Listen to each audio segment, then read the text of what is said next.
হৈছে ভূমি কৰকৰাক লৈ এটা ৰাজনৈতিক দলে সংবাদ মেলো দিছে আপোনাৰ এগেইনষ্টত। মই ইতিমধ্যে দেখিছোঁ আমাৰ এখন সংবাদ মাধ্যম আৰু এটা পৰ্টেল চেনেলত যে অসম জাতীয় পৰিষদৰ 3জন ব্যক্তিয়ে এখন সংবাদ মেল পাতি মোৰ বিৰুদ্ধে মিছা এটা অভিযোগ দি পেলাই তেওঁলোকে সংবাদ মেল পাতিছে আৰু এইটো সম্পূৰ্ণ ৰাজনৈতিক উদ্দেশ্য পৰিণত কিয়নো তেওঁলোকে একজন ৰাজনৈতিক ব্যক্তি কিয়নো অসম জাতীয় পৰিষদ এটা ৰাজনৈতিক দল আৰু এটা ৰাজনৈতিক উদ্দেশ্য পৰিণত এটা তেওঁলোকৰ উদ্দেশ্য আছিলে কিয়নো তেওঁলোকে আমাৰ বিজেপিৰ কোনো মন্ত্ৰী বিধায়কৰ এগেইনষ্টে তেওঁলোকৰ কোনো ধৰণৰ অন্য আৰু ইছ্যু নাই বা আমাৰ চৰকাৰখনৰ বিৰুদ্ধে তেওঁলোকৰ কোনো ইছ্যু নাই। সেইকাৰণে তেওঁলোকে কৈছে যে প্ৰত্যেক মাহত এটা মন্ত্ৰী বা এজন বিধায়কৰ এগেইনষ্টে তেওঁলোকে কিছুমান নিউজ তেওঁলোকে বনাব। সেইটো তেওঁলোকৰ যি এখন ৰিটেন আছে হকে বিহকে কিছুমান কথা তেওঁলোকে টানি আনিবলৈ যত্ন কৰিছে। নিজৰ ভাইটিয়ে ভূমি কৰিছে তাত মোৰ বিধায়কৰ কোনো বিধায়কে 1 ইঞ্চিও মাটি তাত লোৱা নাই। আজি এইটো এটা ডাঙৰ এলিগেশ্যন যে বিধায়কে মাটি ক্ৰয় কৰা বুলি কৈছে। আজি মোৰ মাটিৰ নামত এতিয়া নহয় বহুত আগৰ পৰা মোৰ দেউতাৰ সময়ৰ পৰা মোৰ মাৰ নামত মাটি আছে আৰু মোৰ ভাতৃ এজন ইঞ্জিনিয়াৰ হয়, সি এজন কণ্ট্ৰেক্টৰ হয়। চ' ভাতৃয়ে মোৰ মাৰ নামত মাটি কিনিব পাৰে কিয়নো এখন গণতান্ত্ৰিক দেশত এজন ইণ্ডিয়ান চিটিজেনছে সকলোতে মাটি কিনিব পাৰে। মোৰ ভাতৃয়ে নিজৰ সমষ্টিত মাটি কিনিছে, তাত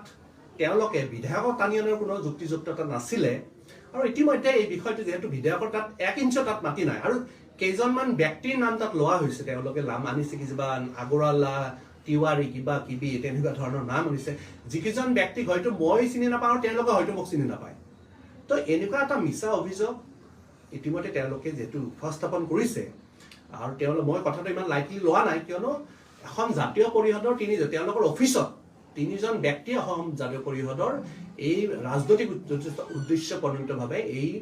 সংবাদ মেলখন তেওঁ পাতিছিলে আৰু সেইটোৰ কাৰণে ইতিমধ্যে মই এই কথাটো অত্যন্ত চিৰিয়াছলি লৈছোঁ আৰু যিহেতু মোৰ ইমেজটো বেয়া কৰাৰ কাৰণে তেওঁলোকে এইটো কৰিছে সেইকাৰণে ইতিমধ্যে তেওঁলোকৰ ওপৰত লিগেল এখন নটিচ পঠোৱাৰ ব্যৱস্থা কৰিছোঁ আৰু ইতিমধ্যে 10 কোটি টকাৰ এটা মানহানি কেছ ইতিমধ্যে মই মোৰ উকিলৰ লগত অধিবক্তাৰ লগত কথোপকথন হৈছে আৰু ইতিমধ্যে 10 কোটি টকাৰ এটা মানহানি কেছ ইতিমধ্যে মই প্ৰস্তুত কৰিছোঁ। তেওঁলোকে এক কথা মাতিও মোৰ নামত যদি ওলাই দিব পাৰে, এক কথাও যদি মাতি তেওঁলোকে মোৰ নামত ওলাই দিয়ক তেওঁলোকে। আৰু কথাটো এনেকুৱা ধৰণৰ যে হকে বিহকে এজন বিধায়কক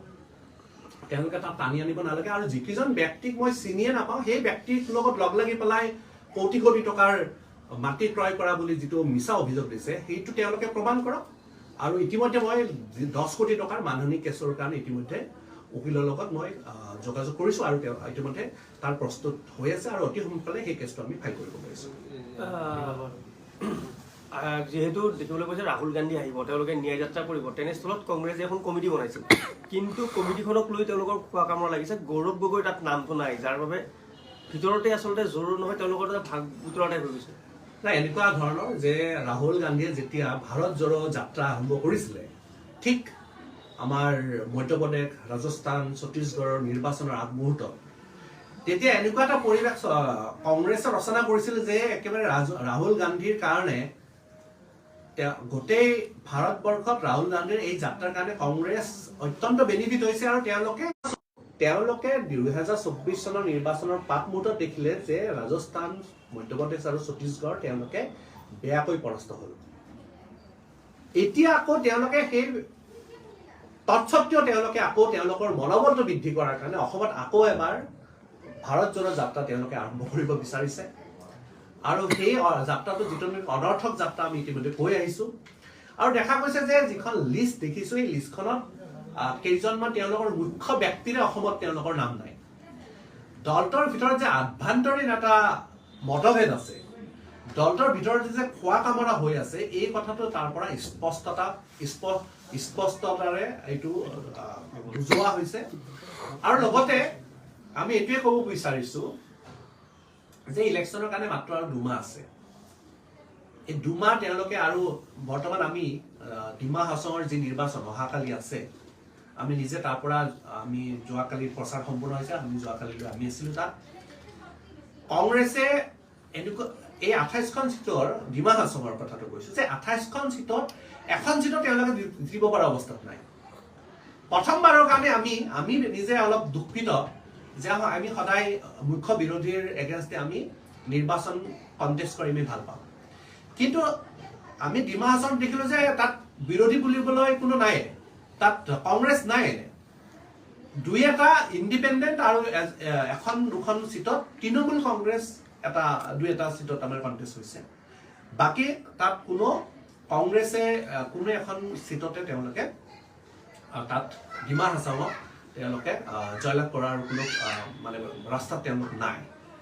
এনেকুৱা এটা দল যিটো দলৰ ইমান চৰম বিপৰ্যয় হৈছে আৰু ইলেকশ্যনৰ MP ইলেকশ্যনৰ মাত্ৰ দুমাহ আছে এই দুমাহৰ ভিতৰত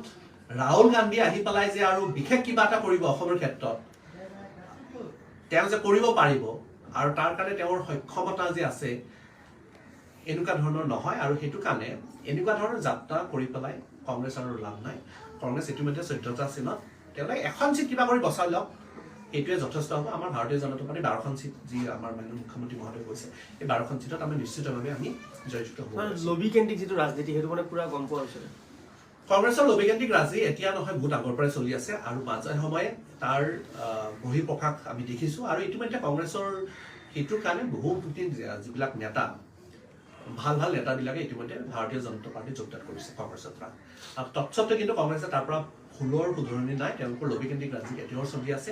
আৰু ভৱিষ্যতে তেওঁলোকৰ কিন্তু লবিকেন্দ্ৰিক ৰাজনীতি চলি থাকিব আৰু সেইটো কাৰণে কংগ্ৰেছ দলটো অসমত আৰু ভাৰতবৰ্ষত প্ৰায় নিশেষ হোৱাৰ ৰাস্তাত তেওঁলোক গৈ আছে গণৰাজ্য দিৱসত যি অসমৰ প্ৰতীকপট প্ৰদৰ্শন কৰা হয় তাক লৈ এটা বিতৰ্ক হৈ আছিলে যিহেতু এইবাৰ প্ৰতীকপট হিচাপে 200 বছৰীয়া যি অসমৰ চাহৰ ইতিহাস সেই প্ৰতীকপট দাঙি ধৰাৰ কথা আছিলে কিন্তু তাৰপিছত দেখিবলৈ পোৱা গ'লে প্ৰতিৰক্ষা মন্ত্ৰালয়ে সেই বস্তুটো নাকচ কৰিছে একচেপ্ট কৰা তেনেস্থলত আজি মন্ত্ৰীগৰাকীয়ে কৈছে যে বিগত সময়ত আছিলে এই বছৰ নহ'লেও কোনো কথা নাই ন এই বিষয়টো মই আপুনি প্ৰশ্ন সোধোতেহে মই গম পাম যে এই বিষয়টো আমি